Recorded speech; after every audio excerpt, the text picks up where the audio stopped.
I want us to think about two people. One of them is me, the person you see here in front of you. And as you all now know, my name is Ralph. The other person is called Simon. So on a typical morning during the week, I cycle to the station and catch a train to my place of work about 20 miles away from where I live. Simon can't catch a train. He's never seen one. He just has a 5-minute walk to his boat. When I get to work, first thing I do is switch on the computer. Simon's never seen or heard of a computer either. The first thing he does is inspect his boat and equipment. If when I switch on I find something wrong, which is all too common, after all, the computers are very complex, it means a quick call to help for help to the IT manager, who's an expert on it. If Simon finds anything wrong with his equipment, which again is common enough, it takes a lot of wear and tear, he gets on with mending it. Lunchtime for me is normally a quick sandwich and a look round the shops if it's not raining. Simon might have a bit of bread and some fish or cheese and some fruit, and then has a rest in the shade. In the afternoon, I carry on with what I've been doing in the morning, producing designs for a new block of flats or shops or a hotel. After the heat of the day has gone, Simon pushes his boat out into the open water and drops nets to catch fish. In the evening, I catch the train back home to a 3-bed semi-detached for a cooked meal and a bit of relaxation. Simon is still working until the small hours, when he comes back and passes the fish he has caught to the traders for the early market, and then goes to bed.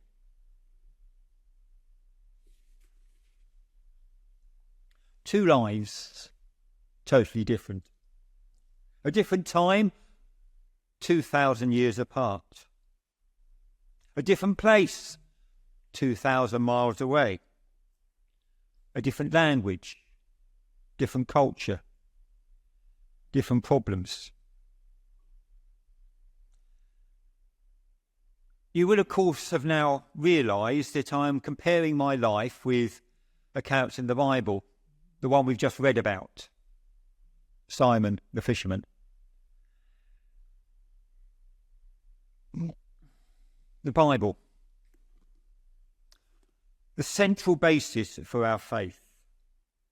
The written word of God, our prime source for information and revelation about God and his will and his purpose, our guide to life.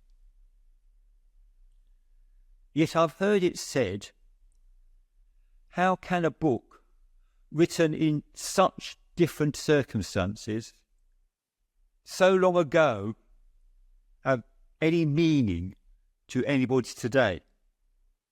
The cultural differences are so large. We can't understand the different cultures without deep knowledge and study. What is the point of reading the Bible and getting so heated up about it when we probably can't even understand fully what it is all about? And even without that, if we read about what Prince Harry and Meghan are doing over in California and what they call their children, or the ups and downs of the relationship in the Kardashians' household, do we think, well, great, but so what? That's their life, not mine.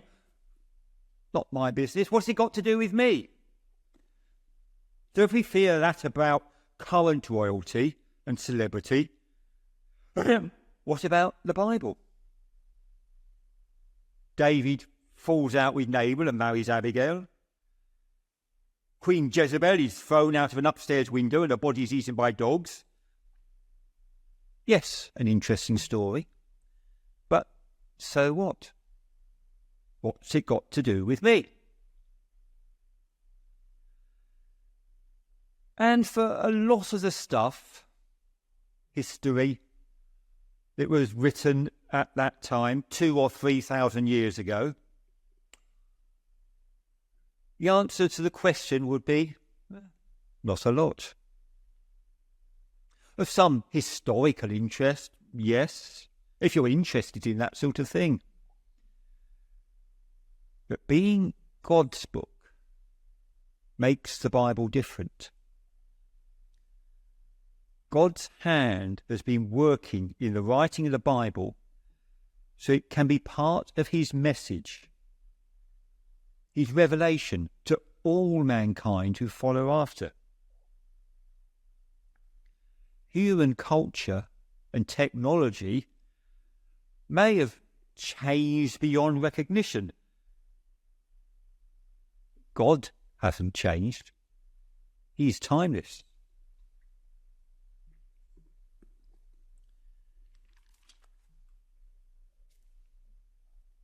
Read in the Bible, in the book of Revelation, chapter 1. I am the Alpha and the Omega, says the Lord God, who is and who was and who is to come, the Almighty. Alpha and Omega, the first and last letters of the Greek alphabet. In English you say, I am A to Z. And the psalmist writes in Psalm 102, of old you laid the foundation of the earth, and the heavens are the work of your hands. They will perish, but you will remain. They will all wear out like a garment. You will change them like a robe, and they will pass away, but you are the same, and your years have no end. And that great gulf in time and space that we were worried about is nothing to God. Peter writes in his second letter, but do not overlook this one fact, beloved, that with the Lord 1 day is as 1,000 years, and 1,000 years as 1 day. And deep down, underneath it all, people haven't really changed that much either. We have a veneer of culture, the way we do things, our language, our customs, the technology we have available to do them. But despite all this, people essentially behave the same way. We have the same basic needs: food, comfort, enjoyment, fulfillment. And the language of the Bible has been kept alive by its continued use. We're all here able to read it, translate it into our own language. And when we read it, for all the differences to our everyday experiences, we're able to recognise the people just like ourselves, their hopes, their fears, their loves, their motives, their hates. These, in essence, haven't changed. When God is communicating with his creation in this way, it has to be able to stand for many years, to all the relevant generations. So what God has done over a number of years is brought together a rich mix of instructions and examples. The Bible is a miscellany of many different types of literature, written by different people. Historical narrative, personal tales, codes of instructions, polemics, poetry. God has taken the people of Israel as his witnesses and servants, not only to receive and write down his laws and principles, but to show in their lives how they are to work out in practice. One of the things about the Bible is we think of it as a single unit. The Bible is old, or the Bible is irrelevant to us today. But the Bible was written over the space of many years. When the New Testament was written, the oldest parts of the Bible were already possibly some 15 centuries old. The writers of the New Testament had as much reason as we to have to ask, what relevance do these ancient scriptures have for us? But it doesn't seem to have worried them. In the context of what we've just been talking about, this is how the Apostle Paul, writing in the first century, saw the Old Testament scriptures of his day, writing in his letter to the Christian community at Rome.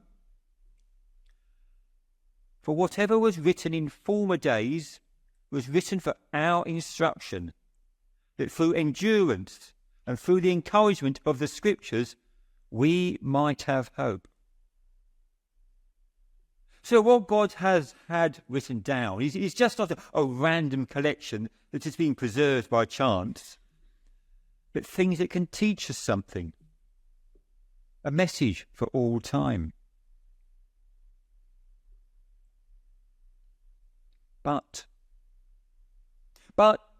that is not to say that the medium that carries the message, the stories, the lives, the details, that is not to say that it is not very much the product, the human product, of the people God used to create it.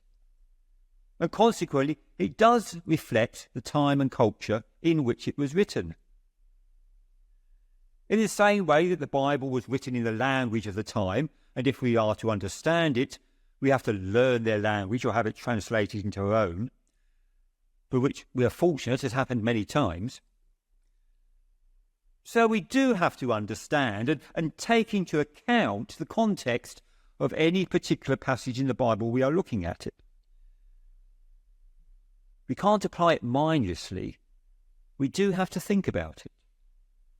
From the particular case and details, we have to draw out the universal and timeless principles to apply in our own lives.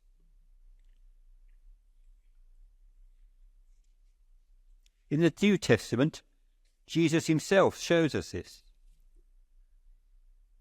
If we read in the Gospel of Mark, chapter 10, starting verse 2, "And Pharisees came up, and in order to test him asked, 'Is it lawful for a man to divorce his wife?' He answered them, 'What did Moses command you?' They said, 'Moses allowed a man to write a certificate of divorce and to send her away.' And Jesus said to them, 'Because of your hardness of heart he wrote you this commandment. But from the beginning of creation, God made them male and female. Therefore a man shall leave his father and mother and hold fast to his wife, and the two shall become one flesh. So they are no longer two, but one flesh. What therefore God has joined together, let not man separate.'" So in Moses' original law, the practical considerations that was governing everyday life had to make allowances for human weakness. But behind that, there was a higher principle of God's ideal.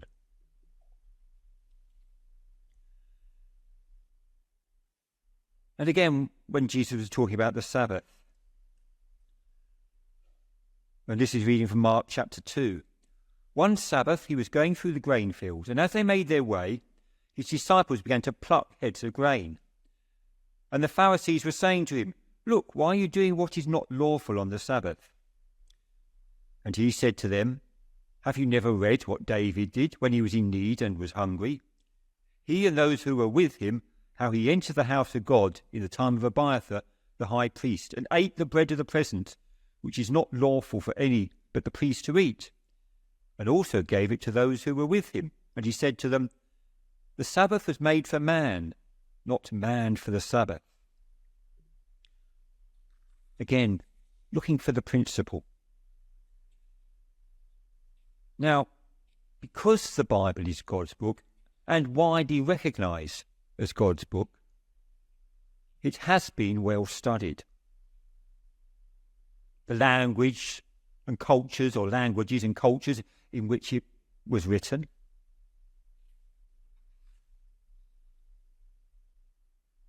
and on the whole we can see that people then were the same as today.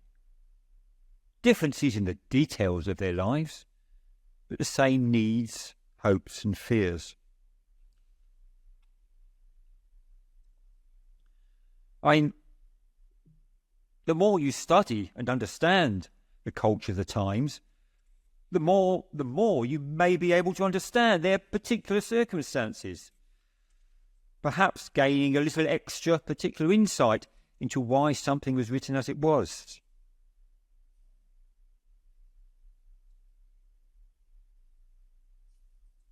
But the Bible is for everybody, not just scholars. It will help you to have these extra understandings, but it's not. You don't have to deeply understand all the cultures of the Bible in order to be able to find relevance in its words. As I said, the Bible is a wide collection of writings relating to different times, different circumstances, different forms. If you read it, you will see God applying his principles over a wide range of circumstances, times, cultures, people.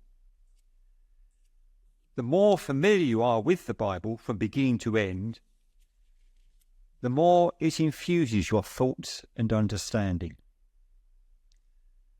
The more you will be able to recognise God's universal and timeless principles and apply them in your life.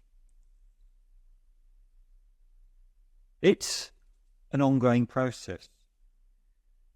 We can always get yet closer to God. So sometimes we do have to apply a little humility in our application and understanding. But the more we know the Bible, the more meaningful and relevant it will be. So is the Bible relevant today?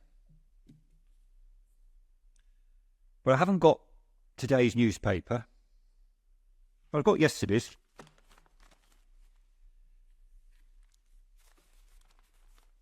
Don't have time to do a long commentary on all issues, but I'll just pick up some of the major headlines. So, front page, big headline on the front page: EU reveals the price of Starmer's softer Brexit. New migration deal for under 30s in Europe and UK.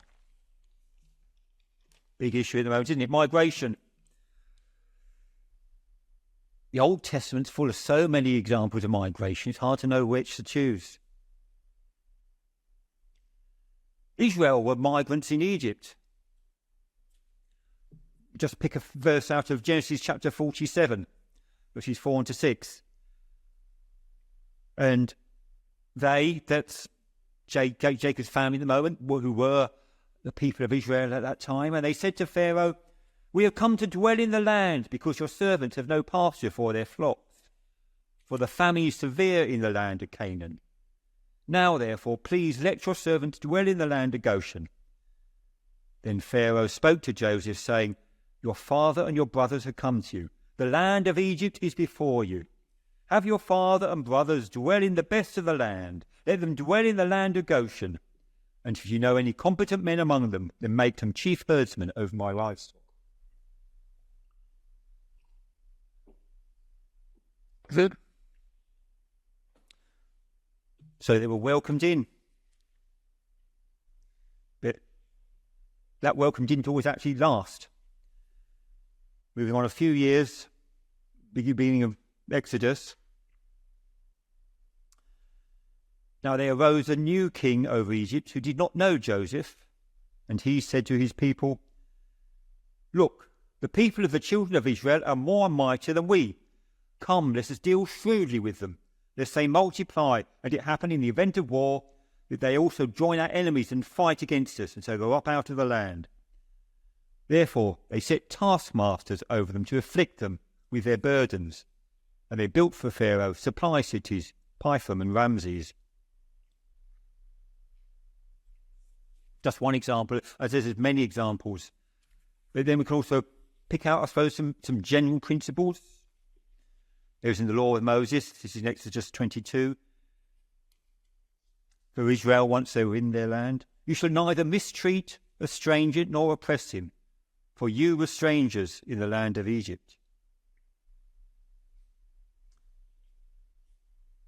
And some more. Indeed, heaven and the highest heavens belong to the Lord your God, also the earth with all that is in it. That's Deuteronomy chapter 10. And in Daniel chapter 4, where Daniel is prophesying to King Belshazzar. They shall drive you from men. Your dwelling shall be with the beasts of the earth field, and they shall make you eat grass like the oxen. They shall wet you with the dew of heaven, and 7 times shall pass over you, till you know that the Most High rules in the kingdom of men, and gives it to whoever he chooses. The world is God's, and we live at his allowance. Okay, next page is just these are introductory things. So, well, let's do the first front one. There's another one here. Shoppers face a 20% premium for using supermarkets' smaller stores. The concern of this is obviously that people who are less well off don't have cars, don't have the time for big shops, are going to be more disadvantaged because they're only there having to pay more. There's lots of concerns for the poor in the Bible. I just mentioned one of the systems they had.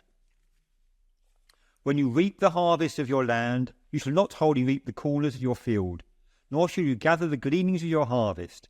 And you shall not glean your vineyard, nor shall you gather every grape of your vineyard. You shall leave them for the poor and the stranger. I am the Lord your God. That's Leviticus 19, verse 9 and 10. What have we got next? Oh, the biggest headline on the next page. Monster boss was enabled by Harrods, says the lawyer. This is all about the allegations of rape by Mohammed al-Fayed. So I suppose, yes, sexual conventions and codes change, but the same principles still apply.